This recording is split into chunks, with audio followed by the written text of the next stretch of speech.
She cornered him, and he froze. When asked if women can kill, the military's top man stalled, exposing a deep-rooted bias that's now unraveling right before your eyes. Ms. Houlahan. Thank you, Mr. Chairman. Mr. Secretary, I've been looking forward very much to our time together. My name is Chrissy Houlahan. In addition to representing a part of Pennsylvania, the 6th District, I also am a veteran. I come from a family of veterans and service members, and it's very deeply personal to me, this conversation that we're having, as I know it is to you as well. Over the last several days, I've had the opportunity to watch a bit of the hearings that you have testified at this week, and I can see and know that you have quite a bit to say.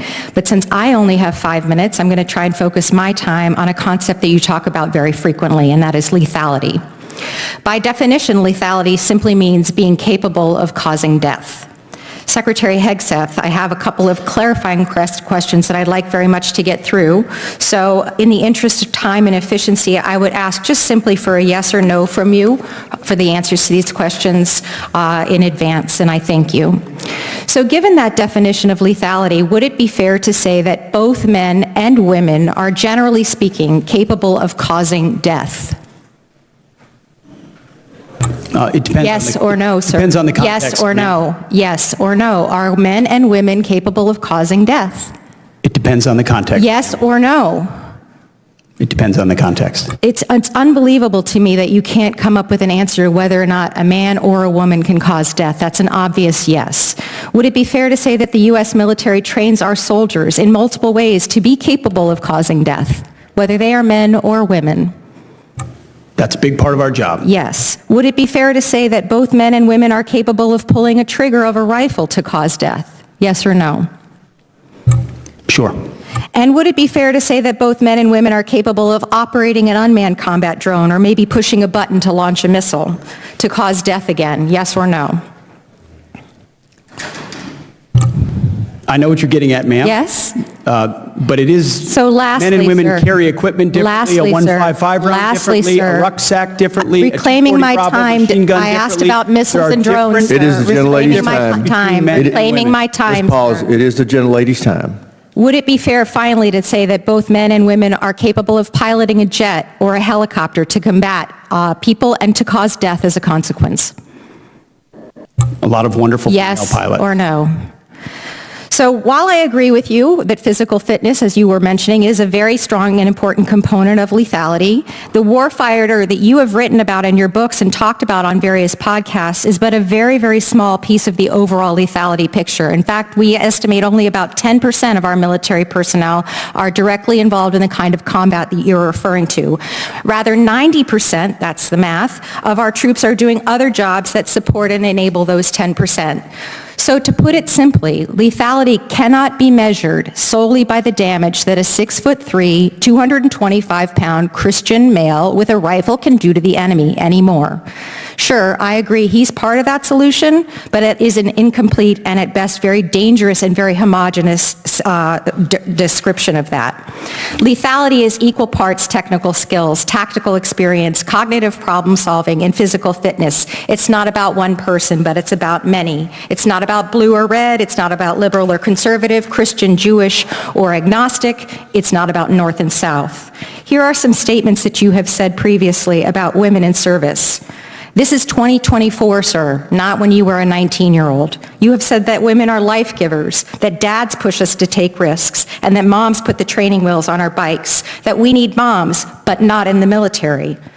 Secondly, you have said, I am straight up just saying we should not have women in combat roles. It hasn't made us more effective, and it hasn't made us more lethal. With what's left of my time, sir, I will say to you that women have served our country for 200 plus years in our militaries and in service and protection of our nation. They are watching you, what you do and what you say, and we deserve better from you. Women can and do serve with lethality today. We can and do all of the jobs that are required of us. Yes or no, do you believe military women should be in all roles in the military? Women have joined yes our or military no, sir? in record numbers Should under this women administration. be in all roles in the military?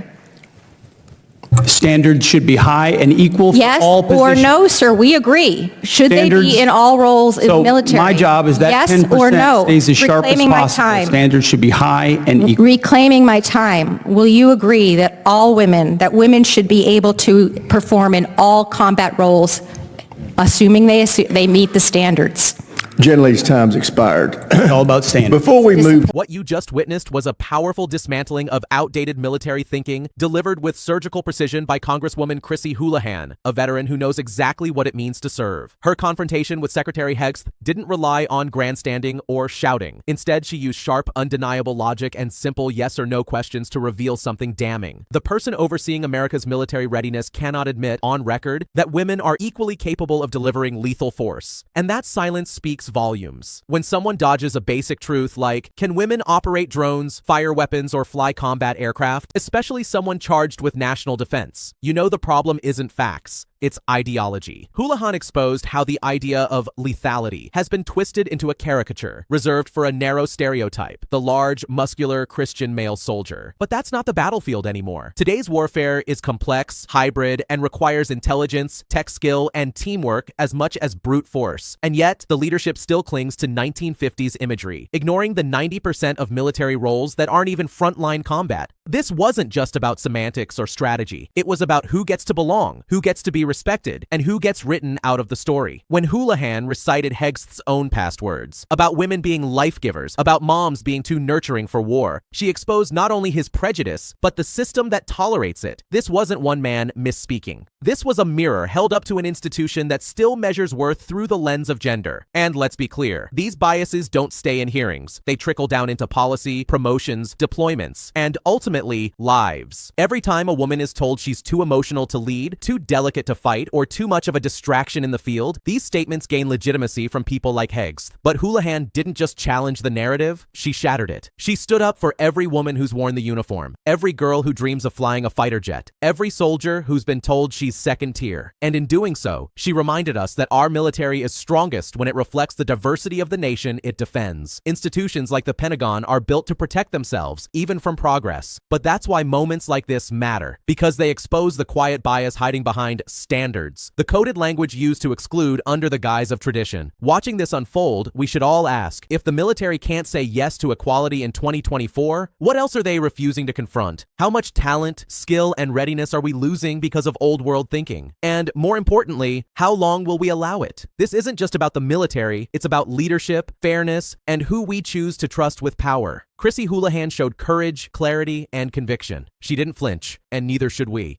Share this video, subscribe for more truth, and most of all, stay loud. Because real strength isn't defined by muscle or myth, it's defined by who you're willing to fight for. She cornered him, and he froze. When asked if women can kill, the military's top man stalled, exposing a deep-rooted bias that's now unraveling right before your eyes.